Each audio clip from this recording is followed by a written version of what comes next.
Hello everyone and welcome back to the SteemTrail Gaming News. Today is the 25th August of 2018. My name is Kralizec and I will be your host for the evening. Today we're going to talk about VR. More specifically about the motion sickness some of you may have experienced when playing in VR.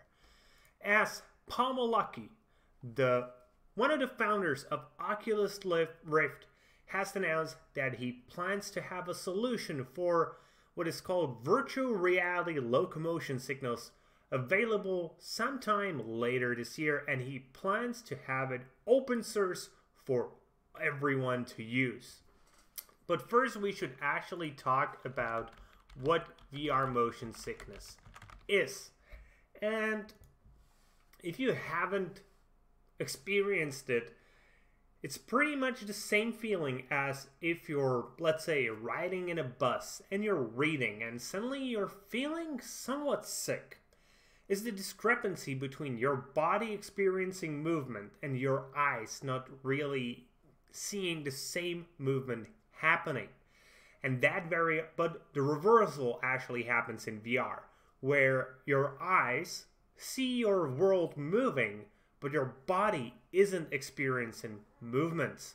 Some of the most common symptoms are general discomfort, headache, stomach awareness, nausea, vomiting, sweating, fatigue, etc., etc.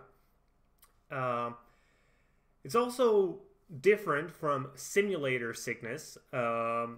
While those tend to be characterized by something that's called oculomotor disturbances, which I have no idea what it is, actually. I'm not a doctor. Well, this one is more about being disorientated. And if you ever tried VR, there is a good chance you actually experienced it, especially if you played a game involving heavy movement. There are games that don't suffer from this almost at all, especially if you've been in a dedicated room to VR that has some movement attached to it. Let's say today I was visiting my girlfriend at work.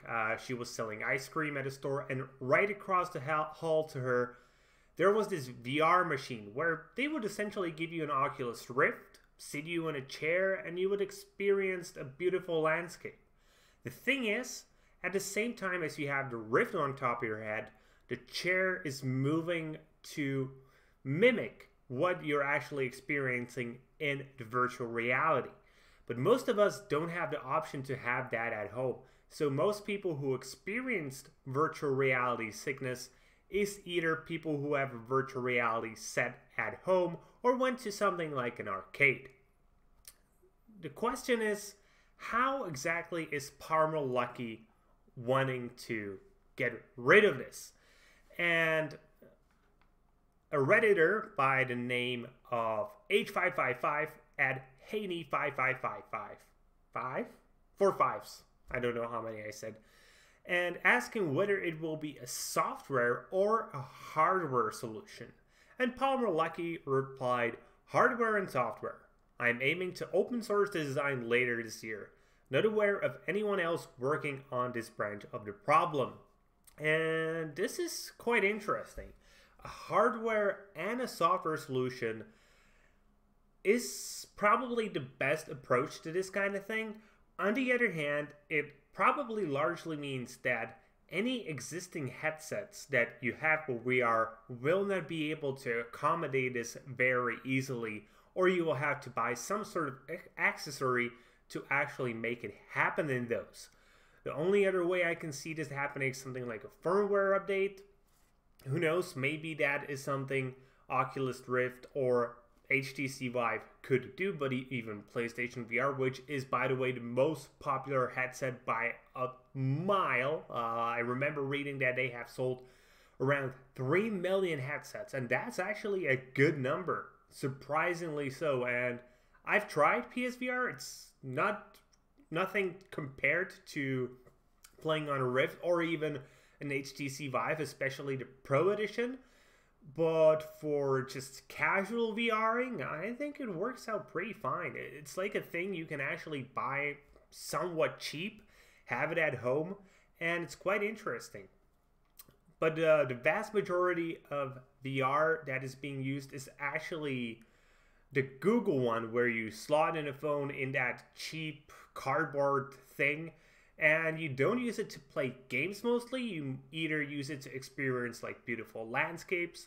I've seen people use it on planes if they suffer from fear of flying, so they can feel they're still on land. They usually like have a cinema set up and they watch a movie, and it's nothing compared to watching a movie on those tiny screens in the plane, because suddenly you just have like this giant space in front of you where you can just watch the movie, and that is actually an amazing use for VR at the moment, in my opinion. But really, we do not know what exactly this will be. We do not know what their solution is, so we cannot tell you whether it will be something that for which you will have to pay for a new headset, or whether it will be just capable of happening through something like a software and firmware update. Though based on the way he phrased it, I would probably suspect that it will require you to buy a new headset. Though still, this is a solution that needs to be fixed before VR goes anywhere near mainstream. Because if, let's say, even 5% of people experience motion sickness, that is a fucking huge number if you consider the total number of gamers out there in the world. Because we need to remember, if we say you have 1 billion gamers, and 5% out of 1 billion is still 50 million people. That is still a huge issue, and obviously that takes away a huge amount of population that these companies want to make money from. So we will actually have to see how they manage to solve it once they will, and we will know more information about how exactly it works. We're definitely going to report on this. Hopefully it will just be a firmware and software update, and then we actually might even try it out for you guys. I personally haven't suffered from this motion sickness, but I do have a few friends who had, so maybe I could get them to try it out one more time, even though they told me, you know what, I felt like I'm going to vomit, so I'm not going to use VR anytime soon again. And with that being said, that's going to be it for today, guys. I hope you enjoyed today's show, and if you did, please consider giving us a thumbs up here on YouTube and subscribe to the channel. If you're watching on Steam, maybe you want to give us an upvote and follow the blog. Either way, be sure to leave a comment and be sure to tune in tomorrow, because tomorrow there will be more gaming news, as we are your source of daily gaming news every single day. See you guys later with more gaming content.